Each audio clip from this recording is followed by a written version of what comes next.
2017, je suis vice-présidente d'une start-up en réalité augmentée. En 2016, nous levons 5 millions d'euros en série A avec Salesforce Venture. Oui, Salesforce. On ouvre des bureaux en Europe, aux États-Unis. Parmi nos clients, Coca-Cola. La croissance est rapide. On prépare la série B. Les investisseurs sont là. En France, aux USA, tout semble bien parti. Et puis, le tempo ralentit. Plus on s'approche de la signature, plus le silence s'installe. Les doutes, les délais. Les investisseurs ne disent jamais non. Ils ralentissent ou ils disparaissent. En parallèle, la réalité virtuelle explose. C'est le moment Oculus. Et la réalité augmentée, plate. Les ventes ne décollent pas. Les 5 millions fondent.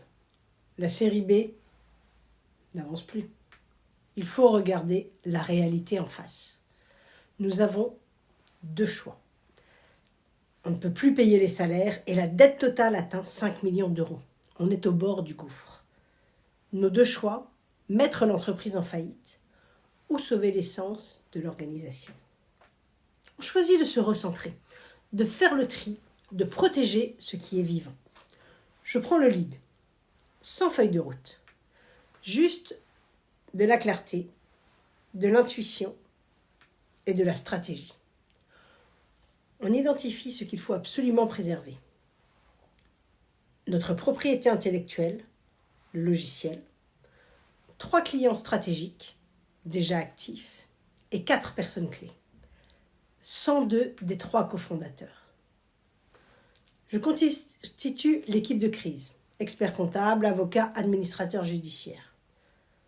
En plus des compétences, je me fie à l'énergie, à la vibration, à la confiance. On allège, on renégocie, on simplifie. Je pilote dans l'incertitude, avec comme seule boussole la raison d'être. Et puis, quelque chose de rare se passe. Un fonds d'entrepreneurs entre dans la danse. Ils comprennent la résilience du produit. Ils croient en ce qu'il reste. Ils investissent 2 millions. À temps, juste avant la faillite. On ne sauve pas une start-up. On révèle son essence. On crée l'espace pour qu'une nouvelle vie puisse émerger. Merci.